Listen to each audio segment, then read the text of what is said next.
संजय बोराडेंचं बोलणं ऐकत राहावं असं होतं. ते मला म्हणाले, की मला बोलायला आणि नवीन ओळखी करून घ्यायला आवडतं. तुम्ही गप्प राहिला असता तर मीही गप्प राहिलो असतो. मग आपल्यात संवाद झाला नसता आणि आपला इतका वेळ छान गेला नसता. आता गाडीतनं उतरलो, की तुम्ही तुमच्या मार्गानं आणि मी माझ्या मार्गानं जाणार. पुन्हा भेट होण्याची शक्यता नाही. पण ही आजची प्रवासात झालेली भेट कायमची लक्षात राहील एवढं मात्र नक्की.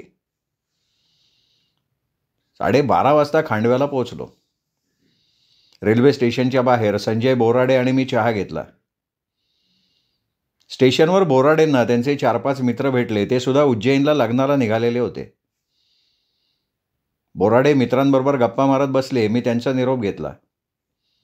ओंकारेश्वरला जाण्यासाठी तिकीट काढलं. आता एकटाच उरलो होतो. बोराडे खांडव्यापर्यंत होते म्हणून गप्पा मारत प्रवास झाला. एकटा असतो तर झोपून गेलो असतो, पण खांडव्याऐवजी झोपेत अलाहाबादला उतरलो असतो. मागच्या वेळी रामराव गायकवाड आणि त्यांचे सहकारी होते. शक्यतो ना मी त्यामुळे प्रवासात सावध झोपतो किंवा झोपतच नाही.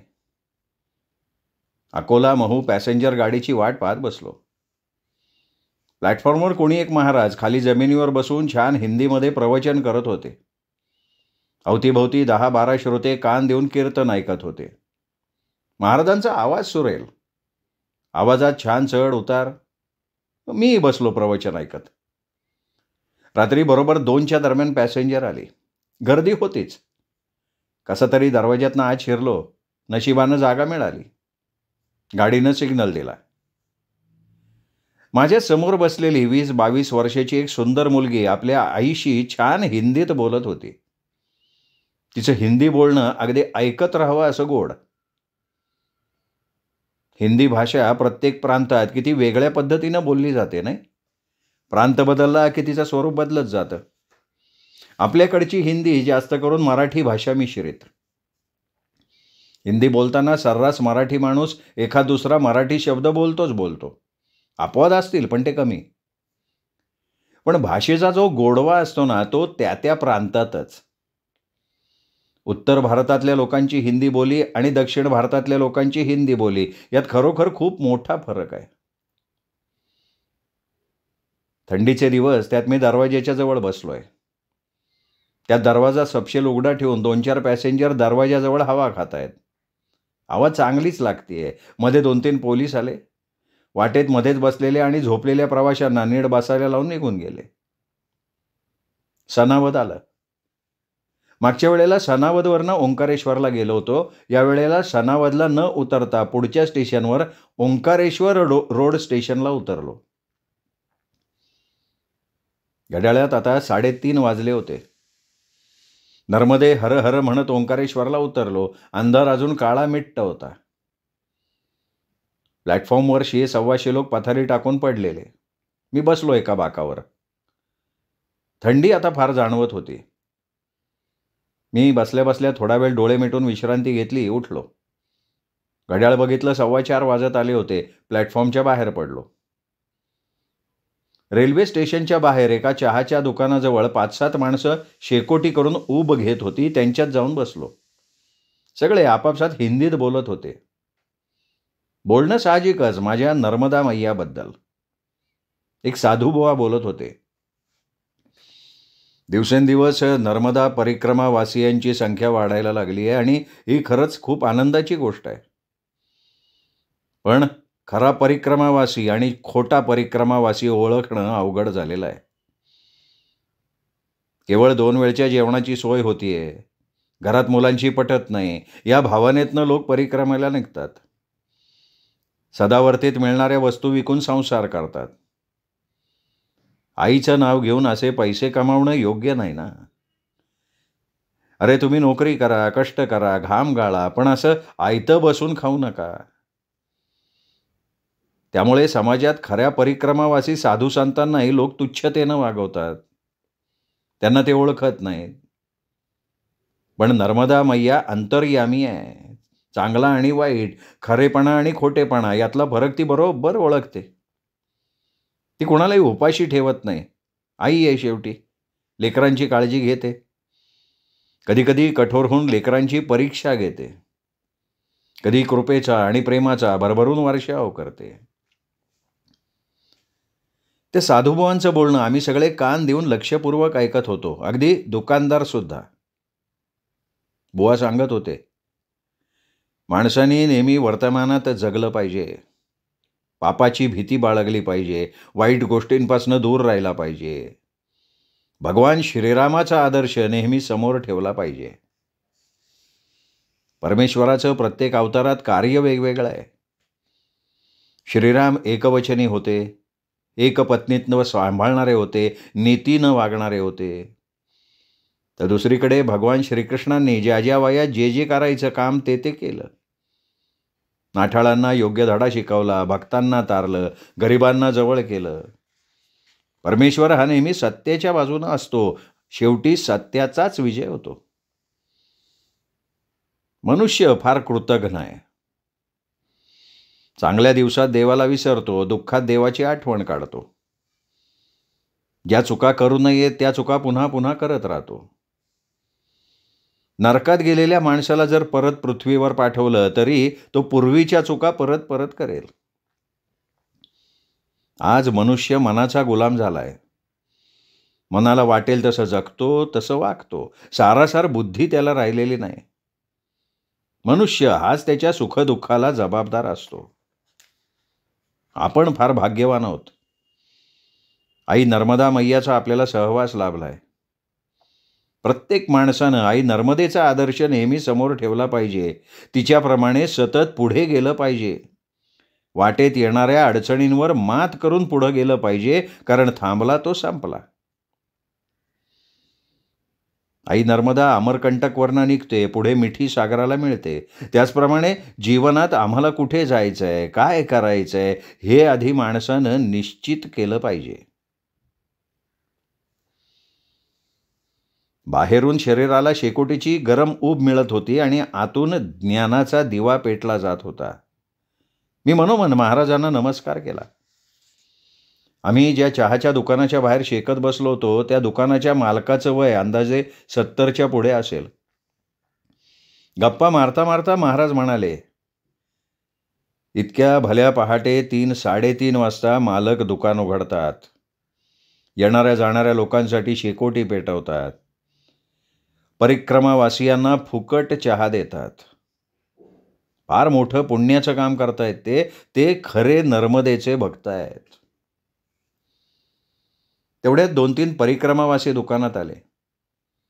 दुकानाच्या बाहेर भल्या मोठ्या पातेल्यात तोंड धुण्यासाठी मालकानं गरम पाणी करून ठेवलं होतं. 1 पैसा न घेता परिक्रमावासियांना स्पेशल दुधाचा चहा करून दिला त्यांनी. मालकाची ती निस्वार्थ सेवा पाहून त्यांचा अभिमानच वाटला. आता घड्याळात 5 वाजत आले होते. मी उठलो, ओंकारेश्वरला जाणाऱ्या स्टँडकडे वळालो. स्टँडवर 5-7 बस उभ्या होत्या, पण त्यांना निघायला अजून वेळ होता. 5:30 वाजता ओंकारेश्वरला जाण्यासाठी बस निघाली. पटकन बसमध्ये चढलो. 5-10 मिनिटात बस खचाखच भरली. पण ड्रायव्हर निघायचं नाव घेत नव्हता. अजून प्रवासी यायची वाट बघत होता तो. गाडी कधी निघणार असं मी ड्रायव्हरला विचारताच तो गुस्स्यात म्हणाला, वेळ झाला की निघेल की. तरी मी विचारलं, पण म्हणजे कधी? तर मला म्हणाला, फार घाई असेल तर दुसऱ्या गाडीनं जा, इथे 7 शिवाय गाड्या निघत नाहीत, लोकांसाठी भल्या पहाटे आम्हीच निघतो.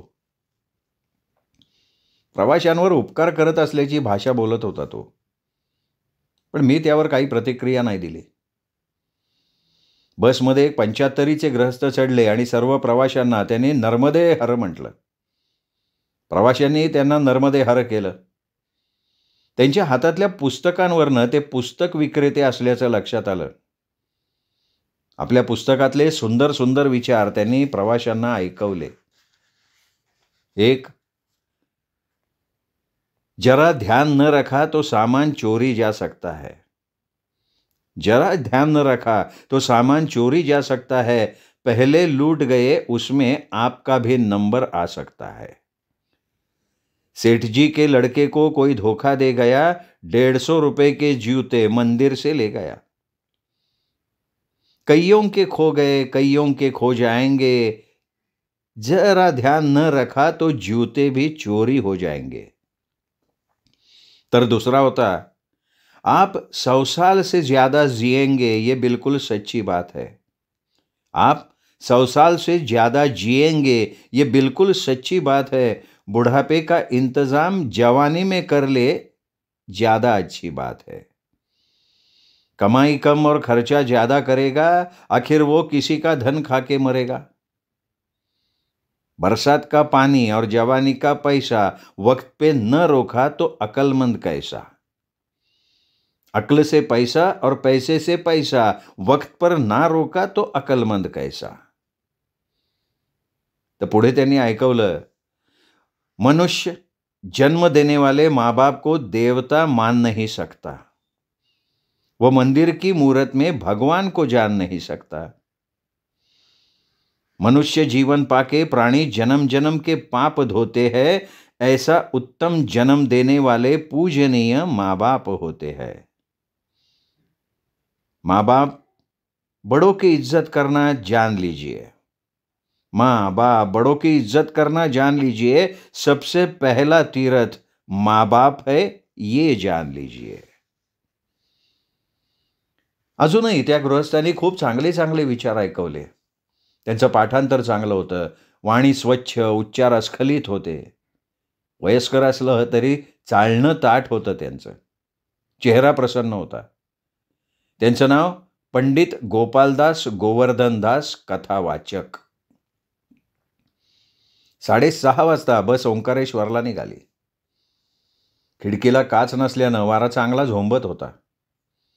माझ्या शेजारी हरिद्वारवरून आलेले महेंद्रपुरी महाराज बसले होते. त्यांच्याशी छान ओळख झाली. हरिद्वारला कधी आला तर जरूर आमच्या आश्रमाला भेट द्या म्हणाले. त्यांनी मला त्यांचा मोबाईल नंबर सुद्धा दिला. योगायोगानं महेंद्रपुरी महाराजांच्या शेजारी आज पहाटे ज्या सत्पुरुषांचं ज्ञानामृत ऐकायला मिळालं ते बसलेले दिसले. त्यांना पाहून आनंद वाटला.